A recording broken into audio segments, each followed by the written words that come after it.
Bonjour à tous, chers amis du Petit Ballon. Je suis là pour vous présenter Jean-Michel Deluc. Me présenter depuis le temps que nous dégustons ensemble. Bonjour à tous. Ça c'est vrai, ça, Jean-Michel. Et j'ai l'impression qu'aujourd'hui, nous allons déguster quelque chose que nous n'avons jamais dégusté ensemble. Non, on n'a jamais dégusté un Cadillac, et non plus dans une Cadillac. Ça c'est vrai, et d'ailleurs c'est bien dommage. Voilà. Non, c'est un Bordeaux, c'est une appellation Cadillac Côte de Bordeaux. Nous sommes en bordure de la Garonne, dans de paysages magnifiques de collines. C'est un très joli coin de Bordeaux qu'on ne connaît pas assez. Ça c'est vrai, le château Clos Bourbon 2010.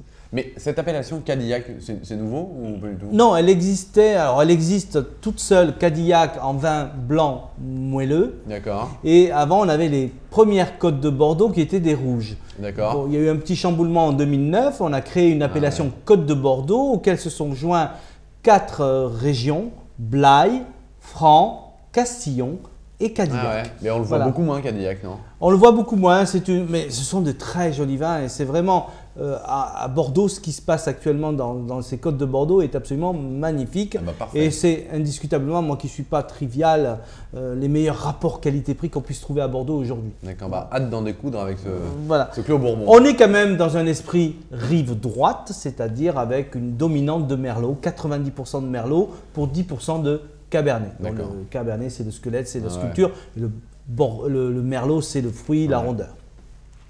Voilà, donc on va déguster ce 2010 qui surprend tout le monde aujourd'hui. C'est vrai qu'on a eu une année précédente, 2009, qui était une année exceptionnelle, mythique, et 2010 qui était une jolie année, mais qui était un peu cachée par ce 2009. Ah ouais, d'accord. Et aujourd'hui, en dégustation, on se rend compte que ces 2010 sont d'une finesse et d'un équilibre absolument incroyable. 2009, on avait la générosité. Là, on a quelque chose d'un petit peu plus racé, de beaucoup plus fin.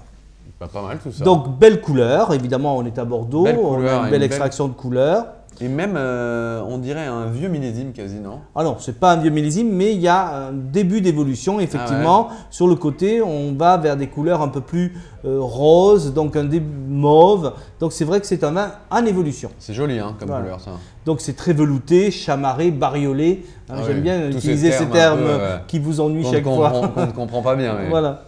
Donc, brillant, magnifique et puis belle structure. Regarde, quand on remet dans le verre, c'est quand même assez concentré. Parfait. Alors, au nez. Ça sent bon. Ah oui. Ça sent le Bordeaux, ça. Ça sent le Bordeaux. Ça sent surtout les fruits très mûrs, le côté cerise, prune, gelée de framboise, confiture de fraises, dans lequel baigne, c'est une image, le côté un peu boisé, toasté, café, un petit café au lait, une tartine beurrée. Ça rappelle un petit peu ça. Donc c'est passé en fût? C'est passé en fût, c'est vinifié et ensuite élevé en fût. Pas trop, juste assez pour donner cette séduction, ce charme un petit peu naturel. Voilà. Donc j'adore les merlots dans ce style-là, la générosité, la rondeur, le fruité, mais également une petite structure et un côté élevage maîtrisé, vraiment maîtrisé, qui apporte juste cette touche un peu de tabac, de fumée. Il y a aussi un peu d'épices, un côté un peu poivré, légèrement vanillé. Mais qui vient aussi du fût, non? Oui, tout à fait. Donc très joli nez, très fin. Ça c'est vrai. En bouche. Alors en bouche.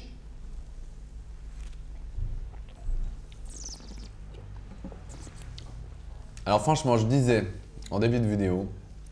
Il faut pas, on devrait faire le bêtisier. Ça c'est vrai que les Bordeaux. Martin n'est pas fanatique des Bordeaux. Non, c'est vrai. Mais là vraiment, c'est velouté, c'est féminin presque, c'est très tendre et il a du caractère en finale. C'est vrai que le bois, il est vraiment, il est fondu. Il est fondu, mais il apporte quelque chose. C'est un petit peu comme des épices dans une recette. Voilà. Et il ne faut pas qu'il y en ait trop. On sent qu'en bouche. Voilà. Donc on a une matière merlot très mûre, très fin, très délicat, bel équilibre, beaucoup de fraîcheur. Voilà, c'est un vin qui est déjà agréable à déguster aujourd'hui, mais on peut parler d'avenir également. Ouais, tout à fait. Mais comment servir un vin, ce Clos Bourbon? Alors, 17-18 degrés comme un rouge classique. On peut le passer en carafe, mais déjà il est très agréable dans le verre aujourd'hui. Donc une demi-heure juste avant de passer à table suffira. C'est vrai qu'on dit aussi souvent ça pour les blancs, mais le Bordeaux, ça a quand même, on peut dire que ça a une belle couleur. C'est une belle couleur. La carafe, même si c'est pas pour mettre de l'air. C'est pour ça, moi, que toi, à la maison, par exemple, je mets toujours une bougie sur la table pour pouvoir vraiment admirer la couleur du vin. Et c'est vraiment, bon, c'est un petit tuyau comme ça que je donne.